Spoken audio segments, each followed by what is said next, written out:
Hola, muy buenas tardes, ¿cómo están? Yo soy la doctora Leti Asensio, bienvenidos a Metamorfosis, Vida y Muerte. Qué bueno que están con nosotros y que podamos tener la oportunidad de escucharnos pues en este día jueves, en esta tardecita, y que podamos pues estar con ustedes compartiendo el horario de comida. Y bueno, justamente el poder compartir es parte de este programa. Entonces les voy a dejar nuestras redes sociales para que ustedes nos sigan, nos escriban por favor sus inquietudes, los temas que son relevantes para ustedes y que nosotros podamos contribuir pues a esta historia de cada uno de nosotros en el contexto de la vida y de la muerte. Y bueno, les voy a dejar las redes sociales. En Facebook me encuentran como Leti Asensio o Metamorfosis Vida y Muerte. También me van a encontrar en Instagram como Asensio LE, en Twitter como Leti Asensio. Y recuerden nuestro canal de YouTube, también Metamorfosis Vida y Muerte. También quiero recordarles que pueden descargar los podcasts del programa, que ya llevamos hasta ahora 140 programas transmitidos al aire. Muchas gracias por seguirnos, por esa preferencia que ustedes tienen. Y pues pueden hacerlo a través de la página de Promoestereo, www.promoestereo.com.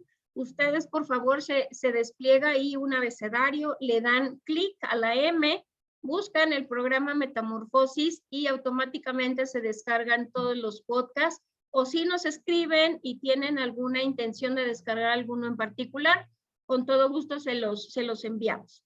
Y bueno, hoy vamos a hablar de una temática importante que creen que todos los seres humanos hemos tenido, todos lo hemos vivido, grandote, chiquito, intenso, no intenso, y vamos a hablar del sufrimiento.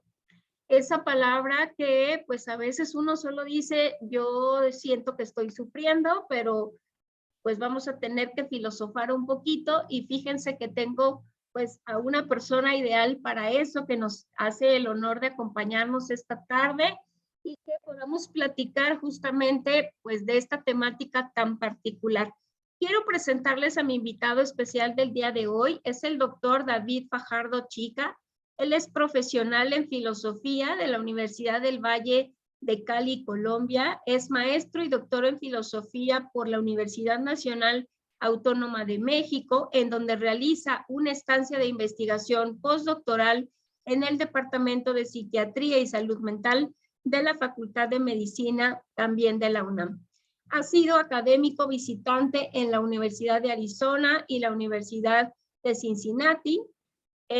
Hace parte de la coordinación del Seminario Permanente de Cuidados Paliativos y Humanidades Médicas de la Facultad de Medicina de la UNAM, en donde también es tutor del programa de servicio social rotatorio de cuidados paliativos. También es profesor en posgrados de filosofía de la ciencia y de las ciencias médicas, odontológicas y de la salud en la UNAM y colabora en el Seminario de Estudios de la Globalidad con el Seminario Universitario de Afectividad y Emociones de la misma universidad y pertenece al Sistema Nacional de Investigadores.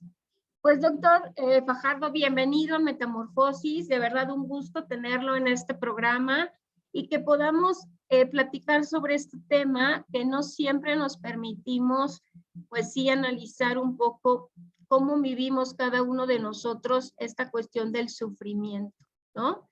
Y si hablamos del sufrimiento existencial, pues aún más. Pero, ¿qué le parece si empezamos a dar un poco de contexto al programa y nos empieza a ayudar a definir y a tener un poco más claro de qué se trata esta cuestión del sufrimiento?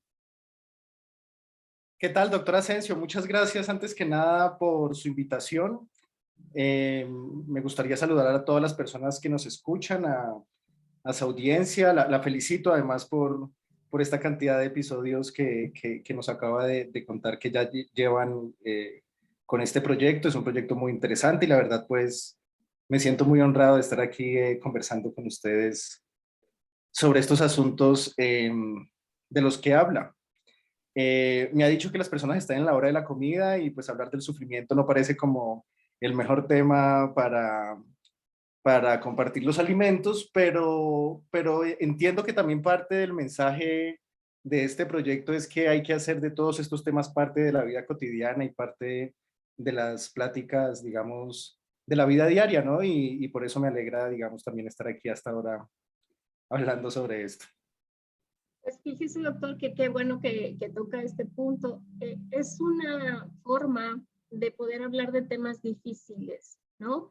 Estar en momentos compartiendo seguramente pues con la familia, los compañeros de trabajo o uno mismo pues teniendo este momento personal de estar comiendo, pero al mismo tiempo aprovechar y reflexionar sobre temas importantes que no siempre hacemos, sobre todo reflexionar sobre la vida, sobre la muerte, sobre temas que pudieran resultar ser benéficos, que tuviéramos la oportunidad de acercarnos a ellos y de conocerlos, porque también pues a veces tenemos la intención de tocar temas que pueden ayudar a nuestra salud, a nuestra familia, a nuestra salud mental, a nuestra pareja, a nuestros hijos, y nos toca pues tocar, aunque es un tema difícil, finalmente nos da oportunidad de acercarnos a la gente y de aprovechar, pues, acercarnos, ¿no? A este punto donde a veces ni siquiera sabemos que estamos teniendo este sufrimiento y que solo nos sentimos mal y que no nos permite ni disfrutar este horario de la rica comida o no nos permite disfrutar de una tarde soleada o no nos permite realmente sentirnos plenos en vida, ¿no? Y por eso la razón de poder justamente tocar el punto el día de hoy, de este, pues, ¿cómo llamarle? De este concepto tan complejo, pero que, como decía al principio, todos lo hemos vivido alguna vez, ¿no? Bien, sí, así es. Entonces, me gustaría retomar la pregunta que me hacía al inicio de la plática respecto a cómo entender esto a lo que nos llamamos, a lo que le llamamos sufrimiento, ¿no? Es de esas cosas, como usted dice, que todos hemos experimentado, todas las personas hemos sufrido, hemos escuchado cómo otras personas sufren a nuestro alrededor, pero siempre, pues, sabemos que al momento de definir o al momento de tratar de decir con claridad cómo poder entender esta forma de la afectividad, pues es difícil. Y es interesante además que lo coloque en términos del concepto de sufrimiento, porque yo, viniendo de la filosofía, yo soy filósofo, no vengo del campo de la salud, vengo de la filosofía donde con lo que tratamos son con conceptos. Entonces, justamente, me da mucho gusto que lo coloque en ese plano, porque es allí en ese plano donde yo me puedo sentir más cómodo moviéndome. El sufrimiento, y me gustaría que comenzáramos con una idea así general, digamos, es una forma, lo decía ahora, de la afectividad, ¿no? Es parte, digamos, de ese abanico de recursos emocionales con los que cuentan los animales y en particular, digamos, los seres vivos, los animales humanos que somos nosotros. Y entonces, para entender algunos rasgos del sufrimiento, me gustaría que pensáramos de manera general en las emociones, de manera general en la afectividad y en cuál es ese papel que está jugando allí en nuestras vidas, porque es un papel, digamos, permanente en todo lugar, en todo momento. Y entonces quisiera que pensáramos sobre el sufrimiento, les invito a partir de pensar sobre la afectividad en términos generales. Y me gusta comenzar desde este punto porque de alguna forma hemos heredado una visión tradicional, digamos, en la cultura popular. Creo que eso ha venido cambiando desde muchos flancos, pero permanece una visión tradicional clásica respecto a las emociones, respecto a los afectos, según la cual son elementos, digamos, más bien negativos para la vida, ¿no? Según la cual distorsionan nuestro pensamiento, nos llevan al error, nos hacen cometer equivocaciones. Pareciera que las emociones están allí para ser controladas, para ser domadas, para ser eliminadas casi, mientras que no, lo valioso de los seres humanos es la razón, el pensamiento tranquilo, calmado, mantener la cabeza fría, ¿no? Como que está este discurso en la cultura respecto a, pues como un papel, digámoslo así, negativo, no muy, que no contribuye, sino que al contrario perjudica el bienestar humano. Pero esta concepción negativa de los afectos, de las emociones, se ha venido reevaluando desde muchos aspectos. Y entonces creo que ese es un buen punto de partida, creo que es una buena primera reflexión que hacer, cómo las emociones, la afectividad, no hay por qué pensarlas como elementos, digamos, que nos pueden perjudicar, sino que al contrario son interfaces de contacto con el mundo. Las emociones nos orientan, nos hacen mover de manera más adecuada, nos movilizan a responder de manera rápida a ciertas situaciones, etcétera. Pueden salir mal, digamos, porque pues ocurren en organismos humanos y ocurren en organismos vivientes donde no todo es perfecto, pero tienen un papel de contribución. Digamos, si están allí en el repertorio de nuestros cuerpos, de nuestros sistemas nerviosos, de nuestros sistemas, además, como sabes, involucran muchos sistemas corporales. Si están allí es porque algo han contribuido a construir lo que somos como seres humanos. Y en ese sentido el sufrimiento, digamos, está también por allí, así como el dolor, así como el miedo, así como el enojo, como la rabia, como todo este abanico de emociones humanas que hemos catalogado y que hemos pensado como negativas, como dignas de ser eliminadas, borradas, aliviadas, paliadas, superadas, escondidas, reprimidas, todo esto, pero que cada vez más, y en este sentido la filosofía contemporánea está en ese proyecto, la filosofía de las emociones contemporánea, en el proyecto de explorar esta dimensión, digámoslo así, no necesariamente positiva, porque pues hay cosas que estaría también un poco extraño decir que está muy positivo sufrir, ¿no? Pero sí la dimensión de cuál es su papel, cuál es su contribución a la vida humana y cómo pueden ser entendidas desde una mejor, haciendo una evaluación más justa, digámoslo así, ¿no? Me parece muy interesante, doctor, que podamos justamente rescatar esto, porque todos hemos tenido en algún momento de nuestra vida momentos en los que nos sentimos que el sufrimiento es intenso, ¿no?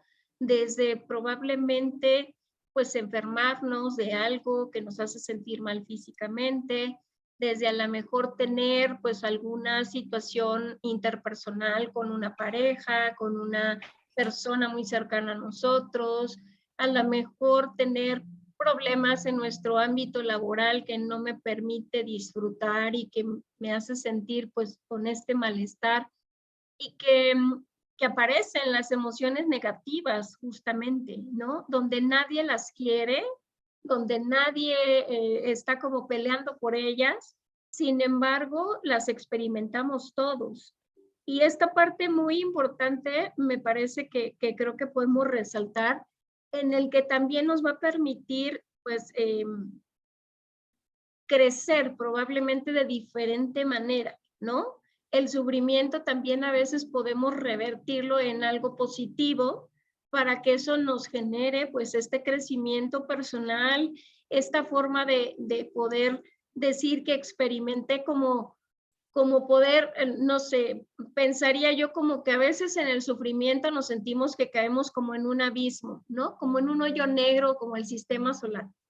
Y de repente, pues necesitamos caer en ese hoyo negro para valorar que también hay colores después y que estamos en un ambiente distinto y que podemos aprovechar varias cosas.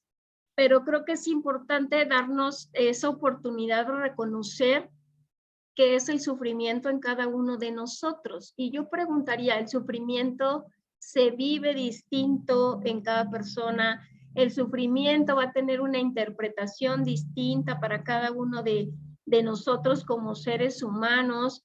No va a sufrir lo mismo seguramente un niño que una mujer adulta, que un varón joven, o de qué depende también, digámoslo así, que experimentemos y le demos esa connotación de estar sufriendo, porque entre pláticas, entre amigos y cosas decimos, me la estoy pasando muy mal, estoy sufriendo muchísimo, pero ¿cómo vivimos esto? Muy bien. Eh, vamos a ir como desempacando entonces esta noción del sufrimiento, a ver qué elementos nos podemos ir encontrando, por decirlo así, adentro. Eh, hay una noción del sufrimiento que a mí me parece muy interesante, que proviene de las ciencias de la salud y digamos que de alguna forma es la, la conceptualización oficial más extendida acerca de cómo entender el sufrimiento. Me gusta además traer la colación porque no viene de la filosofía, sino que viene de las ciencias de la salud y entonces así no me siento como tan invasivo cuando estoy platicando con profesionales de la salud. Es esta caracterización de Eric Cassel. Cassel es un médico y que es hasta, digamos, escritor muy prolífico y estuvo reflexionando acerca de las metas de la medicina de cara al sufrimiento, por ejemplo. Y él tiene una forma de entender, una propuesta, una forma de entender el sufrimiento que me parece muy interesante porque apela, digamos, o busca describirle en tanto que estado psicológico, en tanto que estado de la mente. Digamos que me parece que entra muy bien en diálogo con el tipo de herramientas y el tipo de conceptos de la filosofía de la mente y de las emociones, que son los que me interesan traer a estos temas en mi trabajo. Y lo que él dice es que quien sufre percibe que hay una amenaza sobre su persona. Y es interesante porque es una descripción psicológica, es una forma de percepción. La percepción, digamos, el término percepción, pues eso viene desde hace mucho tiempo en nuestras descripciones mentales. Se supone que una percepción es un estado mental que nos da algo de información acerca del mundo. En eso consiste un estado perceptivo. Y esta caracterización de Cassel del sufrimiento como una forma de percepción pues nos da una imagen del sufrimiento como un estado que en cierto sentido está informando al organismo que algo está sucediendo, ¿no? De eso se tratan los estados perceptivos. ¿Y qué es lo que está sucediendo? Que la persona está bajo amenaza, que hay un riesgo inminente, es algo así casi en palabras literales, un riesgo inminente de la destrucción de la persona. Y, y entonces ahí también hay como varios elementos a tener en cuenta. Quisiera dejarlo de la idea de la percepción para después de hablar algo de la idea de la persona. La noción de persona allí es central, porque justamente, digamos, como que allí se conjuga pues muchos elementos y es donde recae la complejidad del fenómeno, por decirlo así. Y el asunto entonces viene en el análisis de qué quiere decir persona, ¿no? Y esto es un poco como la caricatura de los filósofos, como, bueno, ¿y qué quiere decir tal cosa? Pero tal, ¿qué quiere decir, no? Como muy de esta, no sé, como ser muy quisquillosos con las palabras, pero es allí en donde vamos a encontrar detalles muy interesantes. Una persona, según esta caracterización de Cassel, es una entidad multidimensional que va mucho más allá que el cuerpo biológico, que tiene existencia en un nivel psicológico, social, cultural, que hace parte de un entramado histórico, que tiene una temporalidad, que es tremendamente simbólico, relacional, etcétera.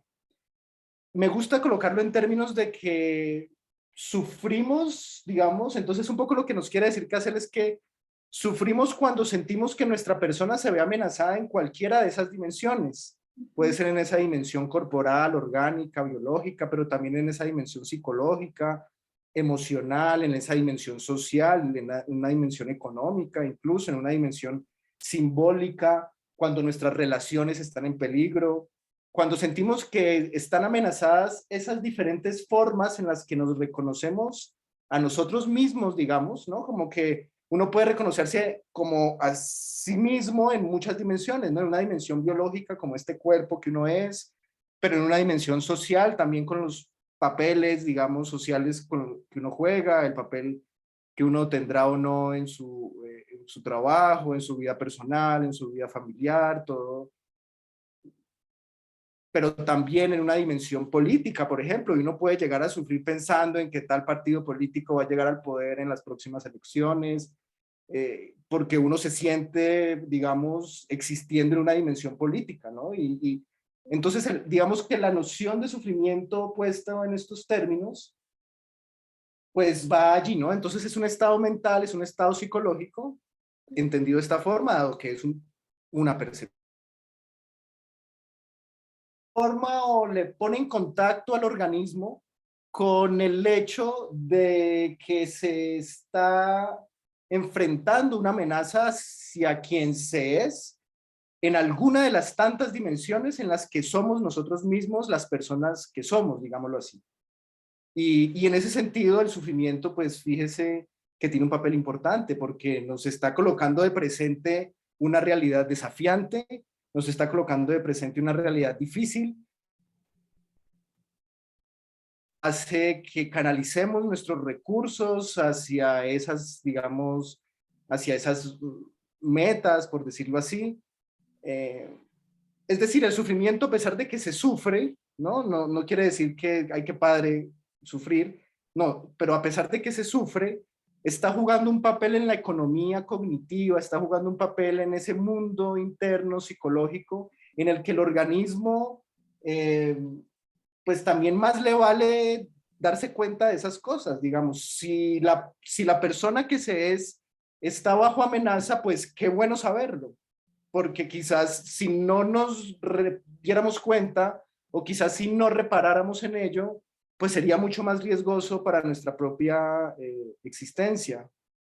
Entonces, en el sufrimiento, digamos que está allí ese llamado de atención biológico, psicológico, social, espiritual, político, económico, cultural, ¿no? Histórico, o sea, en todas estas dimensiones de cuando sentimos que nosotros mismos estamos siendo amenazados o la configuración de la persona que creemos que somos, digámoslo así. Y creo que el sufrimiento, doctor, usted me ayudará un poco. También tiene diferentes formas de representarlo, ¿no? A veces lo vemos en el rostro de la gente, a veces lo vemos en su actuar, lo vemos en su forma, pues no sé, hasta de solucionar algunos conflictos cuando a alguien le cuesta mucho trabajo y está realmente pasándosela muy mal. Y creo que tenemos como muchos ejemplos, ¿no? A mí me gustaría, por ejemplo, pues tener un referente que creo que toda la audiencia lo va a ubicar y son, por ejemplo, este sufrimiento que esta pintora mexicana Frida Kahlo transmitía muchísimo en sus escritos, en sus pinturas, en todas estas manifestaciones que ella tenía, pues de estar teniendo internamente ese sufrimiento por un dolor físico, por esta cuestión de, pues de la columna, ¿no? Que ella siempre padeció dolores bastante intensos, pero también ella fue una mujer activista políticamente, como ahorita decía, tenía su propio sufrimiento de estar con un grupo probablemente tendiente más a la parte revolucionaria y luchar por los derechos y la equidad y muchas de estas cosas, pero también tenía un sufrimiento de pareja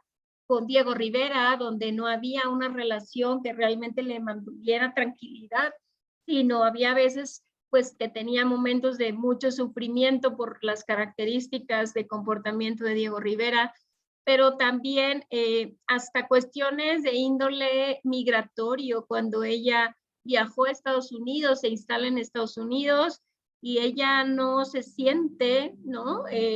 Con esta identidad y por eso toda esta parte que representa en sus pinturas de las vestimentas, de su relación con el país, con todas estas tradiciones mexicanas, pero en realidad pues es una mujer que representaba mucho sufrimiento, ¿no? Y que uno puede ver las pinturas y dice, ¿qué pasaba aquí? ¿No? ¿Qué tan mal se la estaba pasando como para poner, no sé, la columna rota, por ejemplo, donde representa pues un dolor físico, esta pintura de los piquetitos donde aparece sangrante, cosas así. Entonces, hay muchas manifestaciones del sufrimiento, ¿no? De acuerdo, esto que señalas es muy interesante, y muestra como este acercamiento ambivalente que uno termina haciendo, ¿no? Como que el sufrimiento mal, indeseable, feo, como de las peores cosas de estar vivo, ¿no? Pero a la vez reconocemos en él una fuente de creatividad, de originalidad, de autenticidad, de crecimiento personal, de potencia artística, ¿no? O sea, el sufrimiento, en parte eso también lo hace bien interesante, y quisiera de pronto conectar esta idea con algunos elementos de cosas que señalabas antes respecto a lo personal que se vive, sufrir, ¿no? Lo personal de la manera tan personal y tan individual en la que cada quien sufrimos. eh, y que allí también, en esa misma naturaleza psicológica que decíamos ahora de esta de cómo entenderlo como una percepción de que algo está amenazando, pues allí hay como varios elementos de la psicología del sufrimiento que me gustaría como llamar la atención, y que yo creo que puede parecer interesante a las personas que nos escuchan. Eh, por un lado, eso, digamos, nos deja abierta la posibilidad, que creo que es importante también saberlo, de que podemos sufrir equivocadamente, así como cualquier percepción, ¿no? O sea, digamos, así como una percepción de que hay unos niños en el parque jugando, yo podría equivocarme y haber percibido dos niños cuando en realidad eran tres, por ejemplo. Pues así también yo podría equivocarme en mi propio sufrir, ¿no? La percepción trae consigo la posibilidad de la equivocación, por decirlo así, del error perceptual. Siempre que escuchamos a alguien podemos equivocarnos y escuchar mal. Cuando vemos una foto podemos equivocarnos y pensar que es otra persona. Entonces eso pasa con este carácter, digamos, representacional. Y, y, y justamente, digámoslo, dado que pues va a ser tan personal y va a partir, digamos, de nuestras propias concepciones, qué es lo que es una amenaza. Porque lo que es una amenaza para uno, pues no será una amenaza para otra persona. ¿Qué tan amenazante se ve, por ejemplo, el perder un dedo, el dedo meñique? Pues va a ser distinto para mí que para una persona que toca piano, o que para una persona que es modelo de uñas, no sé, pues por decir un ejemplo así en el aire. ¿Qué es lo que se percibe como una amenaza? Es muy personal. ¿Qué es y aún mucho más personal, cómo es esa persona que uno se representa ser? ¿No? Porque si el sufrimiento trata de que uno percibe que la persona que uno es está siendo amenazada, pues va a jugar un papel muy relevante qué concepción de cada uno se tiene, ¿no? En ese mismo, digamos, procesamiento mental, psicológico, emocional, que da lugar a este tipo de experiencias. Y de esa misma manera también es muy personal la expresión, ¿no? Como muy interesante ese recorrido que haces desde las expresiones faciales, corporales, lingüísticas, cómo lo decimos. Hay quienes no dicen nada, hay quienes diciendo nada es su manera de gritar que están sufriendo. Hay quienes, al contrario, se les prende mucho la lengua y entonces están hablando y hablando y hablando y hablando. Y claro, ya siendo, digamos, pues el tipo de animales, primates muy sofisticados que somos, viviendo en el reino de lo simbólico, de lo artístico, pues estas expresiones de esas emociones, ¿no? Pues van a tener allí también un desenvolvimiento muy, muy clave y que nos resulta admirable, ¿no? Tanta literatura que ha sido escrita, tanto arte que ha sido creado a partir de personas que han estado sufriendo de unas maneras profundas y que nos parece, mm, pues sí, nos parece maravilloso, ¿no? Pero a la vez queremos aliviar el sufrimiento, pero a la vez queremos eliminar el sufrimiento, pero a la vez queremos que la gente no sufra. Y creo que allí pues hay una cosa interesante, ¿no? De cómo nos relacionamos con el sufrir como cultura, ¿no? Ahorita pensaba, doctor, que, por ejemplo, analizando algunos tipos de música, por ejemplo, no sé, autores que probablemente la gente joven no ubique tanto, pero Agustín Lara, por ejemplo, algunas canciones que interpretaba José José, algunos también como Armando Manzanero, por ejemplo, que si uno analiza muy bien estas letras, muchas representan sufrimiento, ¿no? Representadas justamente o acompañadas de ciertos compases que se vuelven canciones, pero a veces uno escucha detenidamente y vemos ahí que alguien a lo mejor perdió una pareja y le está doliendo hasta lo más recóndito del alma, que alguien a lo mejor tuvo que cambiar de vida y también resultó ser algo difícil. Eh, Tener momentos bastante complicados como perder un hijo y que también se han vuelto canciones, por ejemplo. O sea, son momentos en los que solamente uno puede saber lo que traemos dentro, ¿no? Bien ahorita lo dijo, y ha habido incluso últimamente unas campañas importantes para evitar el suicidio, donde uno también tiene que empezar a voltear a ver ese sufrimiento silencioso, como bien lo decía, donde no lo expresamos probablemente de forma tan tangible, pero si nos ponemos a observar, hay muchas cosas que denotan que no nos las estamos pasando bien, ¿no? Yo pensaría que el sufrimiento justo tendría que ser un análisis personal y decir, ¿cómo estoy viviendo? Si me la estoy pasando mal, ¿qué emociones, como bien nos decía, me está generando esta dinámica de vida que estoy llevando en este momento, en esta etapa específicamente de mi vida? Y si yo le podría poner el nombre de sufrimiento, si yo podría misma decir, sí estoy sufriendo en este momento por, y hacer como mi listado de cosas que me provocan ese malestar personal, ¿no? Que nos hace realmente sentir un dolor muy profundo, ¿no? Sí, así es. Creo que el ejercicio de pensar sobre nuestra propia afectividad, nuestra propia emocionalidad, mirar hacia adentro de cómo estamos llevando la vida, pues es muy importante, ¿no? Esta máxima de conócete a ti mismo lleva siglos y creo que es clave. Y es muy importante, me parece a mí, estar preparados para que la lista sea larga y que eso no sea, digamos, necesariamente mal.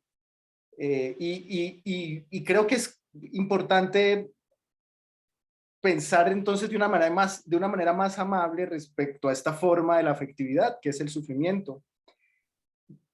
Pensando de nuevo en este lugar que ocupa, ¿no? O sea, si somos entre otras cosas, por supuesto, pero somos unos organismos vivientes que tienen unas carencias propias, ¿no? O sea, partimos de que causas de sufrimiento tenemos las biológicas, el hambre, la sed, el dolor físico, el daño corporal, y pues todo eso hace parte de nuestra naturaleza de manera inherente a lo que somos. Entonces, el luchar con la carencia es algo que pues es la definición casi de los sistemas vivos, ¿no? Son sistemas que luchan con la carencia y los seres humanos somos, digamos, a un nivel muy básico, muy fundamental, un sistema viviente y como todo sistema viviente nos enfrentamos permanentemente a la carencia, a la escasez, a cómo administrar recursos escasos.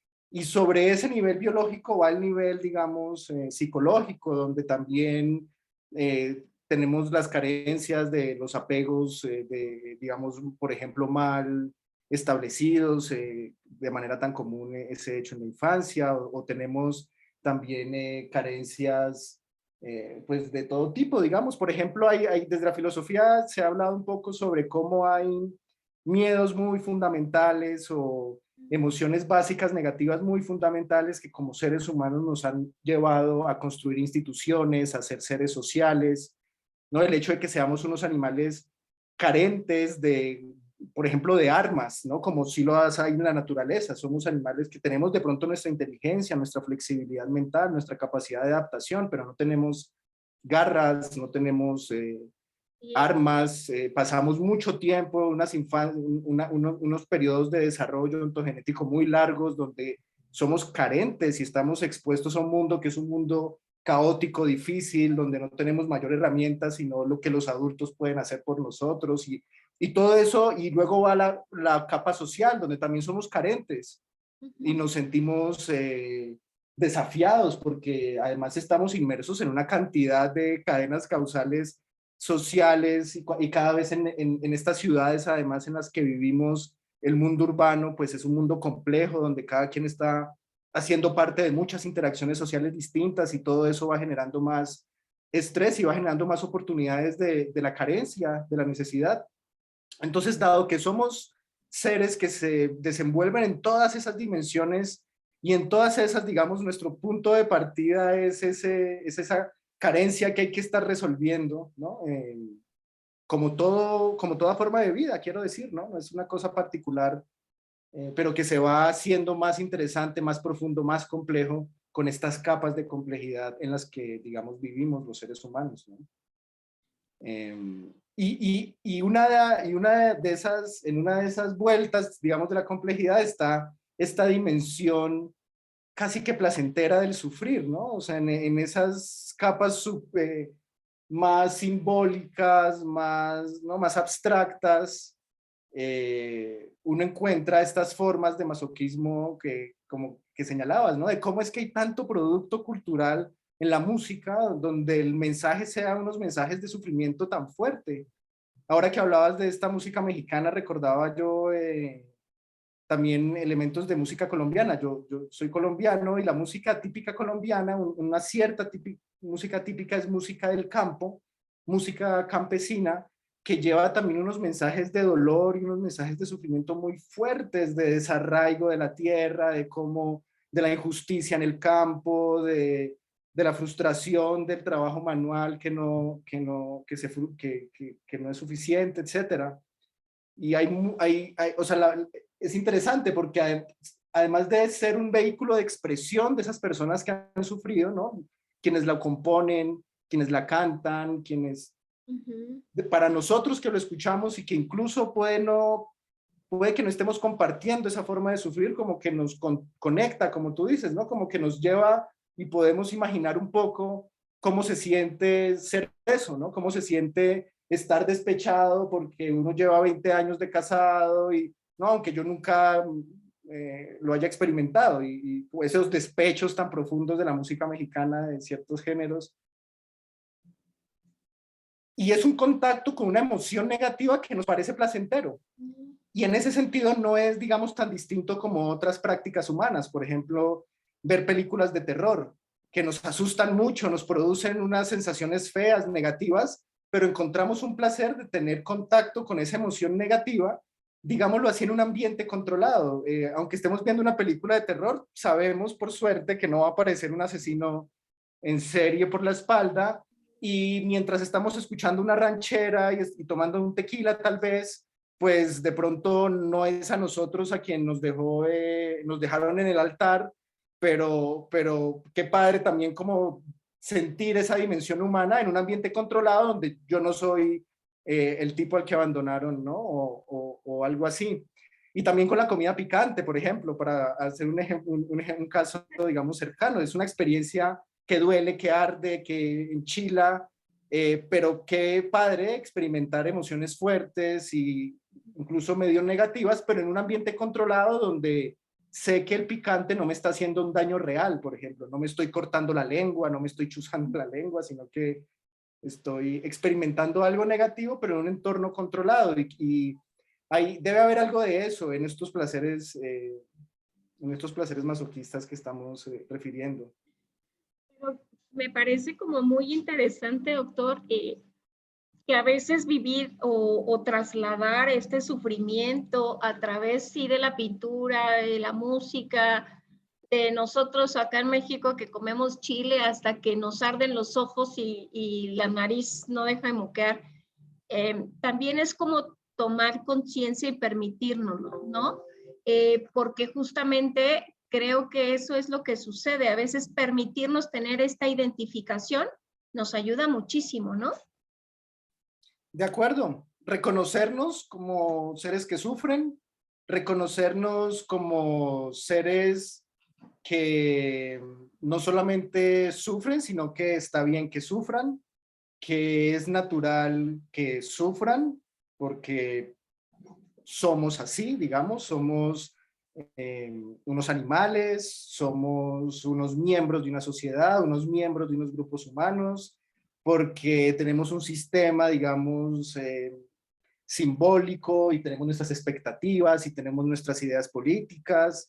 Y dado que tenemos todo eso, pues es muy natural sufrir. Así que algo, me parece que ese es un buen mensaje, digamos, para dejar, y es no sentirse mal por sufrir, no culparse por sufrir, no pensar que algo está mal con uno por estar sufriendo, porque, ay, mire toda la gente como está de bien, mire Instagram, ¿no? La gente sonriendo en todas las fotos, y en realidad, pues eso lo que hace es afectar la salud mental con esta fantasía de que es que las otras personas tienen vidas sin sufrimiento, y pues eso no es para nada el caso. Yo creo que lo importante es también utilizar el sufrimiento para este crecimiento personal del que hablábamos al inicio, ¿no? Ahorita escuchando, pues a lo mejor a usted como extranjero decir, bueno, ¿por qué se ponen ustedes a cantar música muy dolorosa y aparte el tequila que aparte quema la garganta, ¿no? Pero para nosotros es una forma también de como dicen comúnmente, a la herida echarle limón para que arda más, ¿no? El realmente experimentar el sufrimiento, pero al mismo tiempo permitirnos estas formas de expresión cultural, que también es parte del sufrimiento, y al mismo tiempo ayuda, ¿no? Porque imaginemos la escena que estamos en la cantina escuchando la música mexicana con la copa de vino y con el tequila, pero también con los amigos, pero también cantando en compañía de alguien más. Y también, ¿por qué no? Hasta puedo llorar, ¿no? De tanta emoción que me llega esa canción, aunque a mí no me han dejado en la vida o sí me han dejado o lo que sea, pero creo que es una forma también bueno, ya canté ayer, ya me emborraché, ya lloré por todo el dolor que me hizo sentir tener como, pues no sé, una experiencia difícil y me da como momentos de tranquilidad, qué paradójico puede resultar, pero, pero así es, ¿no? Momentos intensos de sufrimiento y dicen por ahí, después de la tempestad viene la calma, ¿no?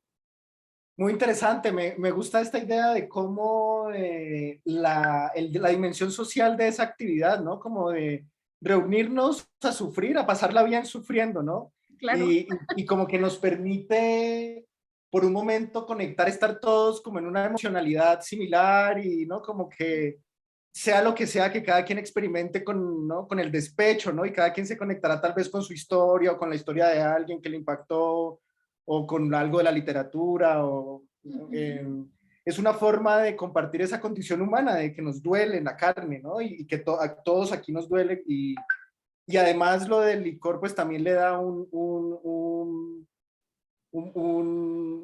agregado, ¿no? Porque es la conciencia que se está afectando, digámoslo así, entonces bajo ese estado las emociones pueden sentirse más intensas además.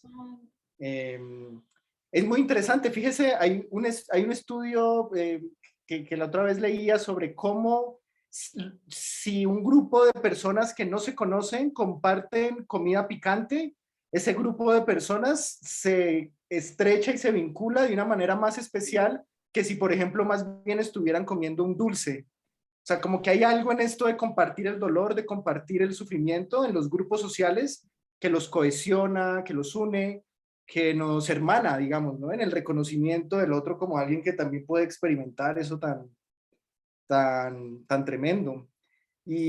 Doctor, que aquí en México también somos muy futboleros y somos muy apasionados del deporte y cuando juega la selección mexicana, sufrimos con la selección mexicana, ¿no? Realmente creo que son manifestaciones en las que podemos identificar que en nuestro día a día sí hay sufrimiento en todo momento, Podemos sufrir, sí, cuando me sirven ahorita a la hora de la comida algo muy picoso, pero me gusta y me lo como, aunque me está ardiendo todo, aunque después me irrite el estómago, pero lo disfruté muchísimo. Puedo sufrir si estoy viendo este partido de fútbol y pierde mi equipo favorito. De verdad que hay gente que sufre muchísimo, llora y está como muy, muy adentrada, o bien pues todos estos eventos de la vida que a veces tenemos, y pues un familiar enfermo, la cercanía con la muerte, el tener un divorcio a lo mejor conflictivo, el perder una casa porque se quemó, el, no sé, cosas que también, ¿no? Nos va a generar ese sufrimiento, pero creo que el sufrimiento también tiene, usted me ayudará un poquito, tiene intensidades y tiene tiempos, ¿no? Una persona no sufre de manera tan ilimitada, sino va a haber momentos seguramente que tiene un sufrimiento más intenso en un periodo específico de tiempo, y después como seres humanos y como de seres racionales tenemos que automáticamente echar a andar mecanismos que a veces funcionan, a veces no, pero, pero el sufrimiento tiene tiempos, tiene caducidad, digámoslo así, podría ser. Yo creería que sí, esperaría que sí. Sí, dependiendo de los sufrimientos, dependiendo de quién sufre. eh, es muy interesante eso, esa dirección que señalas en esta misma, digamos, concepción del sufrimiento, como percibir que algo, que la persona que se es está bajo amenaza. Pues esa percepción bien podría ser muy grave, ¿no? Es una amenaza inminente, gravísima, entonces se sufriría mucho, pero podría ser una percepción más pequeña. También podría estar relacionado con qué dimensión de la persona en la que es uno está la amenaza, ¿no? Por ejemplo, en esto de sufrir por el equipo de fútbol, qué interesante, cómo es que la identidad personal está atravesada, o cómo es que dentro de la narrativa personal un elemento fundamental se hace el que haya un equipo de fútbol del cual yo soy hincha, y que así como yo pudiera sufrir por el destino de mi patria, puedo sufrir por el destino de mi equipo de fútbol. Yo veo como unos afectos muy similares al patriotismo, pero como enfocado a esto otro, me parece a mí, pues. Y claro, entonces quizás, pues hay personas que sufren de unas formas que a veces a uno le parecen como de ficción, y uno dice, no puede ser que esta persona esté llorando de esa forma 3 semanas después, ¿no? Pero si eso es tan importante para ella, si eso está atravesando su identidad personal, si ese es un elemento, digamos, clave en esa narrativa de quién es, pues, digamos, eso es lo que se espera, y también pensaría yo que desde ahí se desprenden cosas, ¿no? O sea, por ejemplo, qué tanto eso nos marca que hay que respetar ese sufrimiento. Por ejemplo, aquí lo decimos como un poco en torno de burla, pero quien está ahí sufriendo por ese motivo puede digamos, pues no identificarse con esta manera, ¿no? Como de minimizar y todo eso.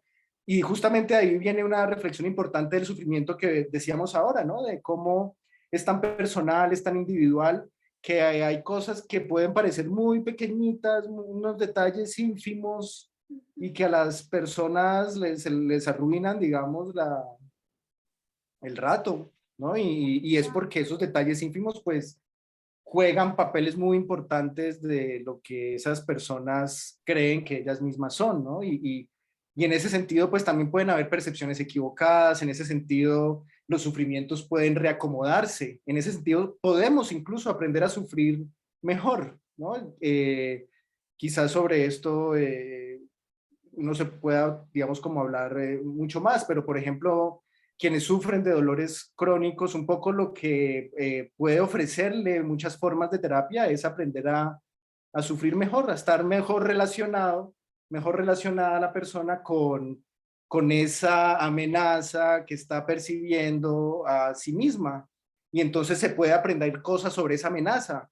Por ejemplo, se puede aprender que la amenaza no es tan amenazante, no es tan peligrosa, que es una amenaza pequeña. Hay evidencia también en pacientes con dolor crónico que aprenden o que leen, que estudian sobre los mecanismos del dolor, sobre cómo funciona, y ya conocer eso alivia su dolor, porque conocer eso es una manera de darle forma a esa amenaza, de darle sentido, de ponerle, ¿no? Como palabras, conceptos, y de esa forma, digamos, poner la amenaza en su justa dimensión y de esa manera sufrir menos. Entonces es también como interesante ver hacia allá. Y me parece que este punto en particular, creo que podemos empezar a cerrar el programa porque ya se nos fue como agua. El qué hacemos frente al sufrimiento, ¿no? Dos caminos, el sufrimiento personal y el sufrimiento del otro.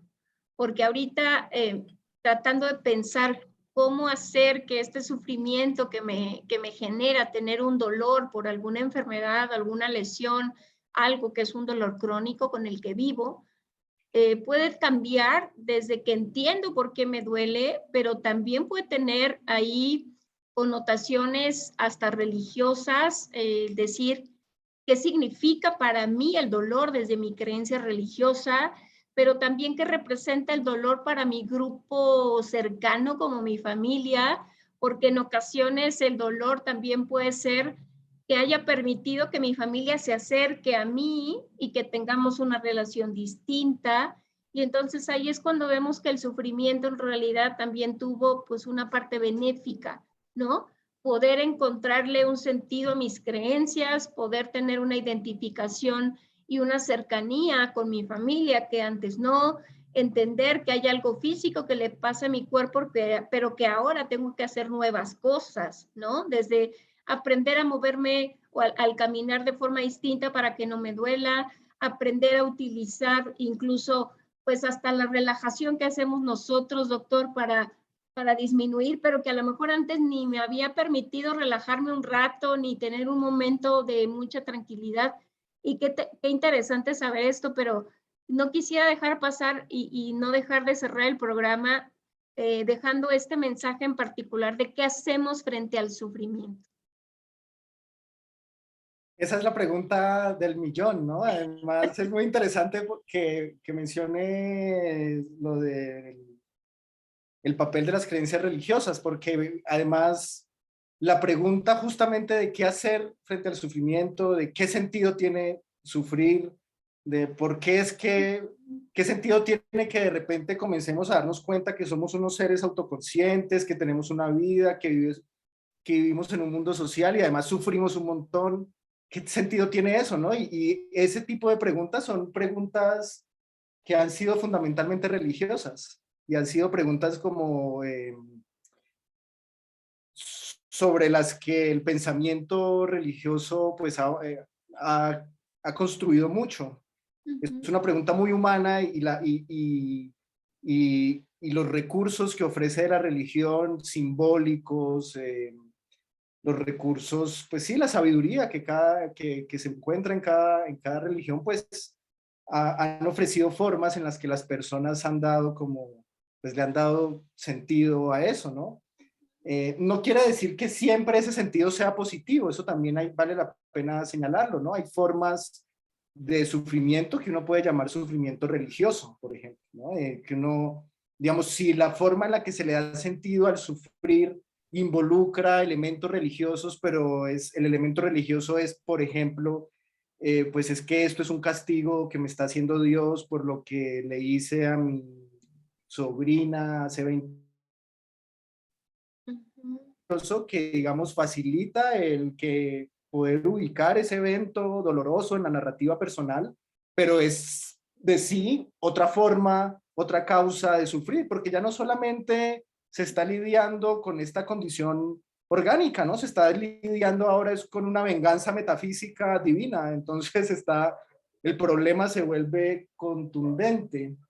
Los intentos que hacemos desde la psicología y desde la filosofía me parecen a mí para dar respuestas a eso, como qué hacer con el sufrir, qué es el sufrir, pues a veces lo veo como muy similar a esos intentos del discurso religioso, pero desde un punto de vista secular, Ujú. desde el punto de vista, pues sí, digo secular también por cuál es mi lugar, digamos, ¿no? En la vida universitaria, pues los claustros universitarios son centros de los que emana una visión secular del mundo que de alguna manera rivaliza, ¿no? No necesariamente pues de manera fuerte, pero sí como con un discurso más materialista, más... Y en ese sentido siento yo que nuestras reflexiones y nuestro estudio acerca del sufrimiento pues es similar, ¿no? Porque son mentes humanas tratándole de dar sentido a una experiencia que es abrumadora, que muchas veces pues no tenemos cómo responder, y por eso nos queda la pregunta, ¿no? ¿Qué hacer? Creo que es importante, digamos, para ir cerrando también, y es importante, como ya decíamos, reconocerlo, es importante ubicarlo como parte natural de la vida humana, y es importante entender hacia dónde nos motiva. O sea, el sufrimiento nos puede motivar a señalar injusticias, el sufrimiento nos puede motivar a hacer cambios en nuestra vida, el sufrimiento, como escuchar hacia dónde nos quiere motivar ese sufrir. Esto, por supuesto, no va a ser cierto para muchas formas de sufrimiento que son eh, pues completamente a veces sin significado, que realmente no es fácil. Se habla mucho de crecimiento personal en el sufrimiento, es una gran oportunidad para el progreso individual, pero no toda forma del sufrimiento puede sacarse algo positivo. Tampoco se trata de hacer sentir mal a quienes no puedan hacerlo, a quienes no lo hacen. No es una opción también, digamos, para todo el mundo, y eso hay que decirlo también. Y respecto al sufrimiento de los otros, pues ahí hay otro desafío, porque somos muy cegatones frente al sufrimiento de los otros. Entonces allí, pues hay que tener los ojos muy abiertos, y pues también reconocer que hay una cierta ceguera psicológica a ese fenómeno, y entonces hay que preocuparnos por el sufrimiento de los otros, aunque no lo veamos. No sé cómo decirlo bien, pero lo más natural es que no nos importe el sufrimiento de las otras personas. Caminamos todo el día en una ciudad como Ciudad de México, donde vemos personas que sufren cotidianamente, numerosamente, y no nos estamos deteniendo a decir, oye, ¿usted por qué sufre? Venga, ¿cómo lo ayudan? No, eso no hace parte de nuestra vida en estos centros urbanos. Y hay una indolencia que se ha desarrollado, ¿no? Y que hemos desarrollado, y sobre la que también vale la pena reflexionar. Pues yo terminaría, doctor Fajardo, justamente diciendo que no nos volvamos insensibles al sufrimiento. Tanto el personal, no lo minimicemos, no caigamos en esto es parte de mi vida y decían por ahí, es la cruz que me tocó cargar. No necesariamente, siempre podrá haber alguna posibilidad para trabajar ese sufrimiento, y a lo mejor, ¿por qué no? Si me gusta sufrir, pues ya tener conciencia de que lo estoy haciendo de esa manera, ¿no? Pero también no nos volvamos indiferentes al sufrimiento humano. Creo que justamente estamos viviendo ahorita pues esta situación de Ucrania que nos está generando de vivir de forma a lo mejor en distancia, pero palpando de forma más reciente a estas nuevas generaciones lo que representa realmente ser atacados por bombas, destruir mi hogar, destruir mi vida cotidiana que yo tenía, y sentir la inseguridad de no contar con un país, una tierra, ¿no? En la que yo pueda vivir. Pues, doctor Fajardo, muchísimas gracias por haber estado esta tarde aquí en Metamorfosis hablando de este tema difícil, pero interesante al mismo tiempo, que nos permite hacer esta introyección, y de verdad agradezco muchísimo el tiempo que nos haya permitido estar en este programa. Muchas gracias. No, muchas gracias por la invitación, me ha gustado mucho la conversación, y pues con el deseo de que todas y todos suframos mejor hacia adelante. Pues ya nos dejó una buena frase, suframos mejor y todo va a estar de una perspectiva distinta. Pues este fue su programa Metamorfosis, Vida y Muerte. Nosotros estaremos escuchándonos próxima semana, 3 de la tarde, y viéndonos en nuestro canal de YouTube. Hasta la próxima.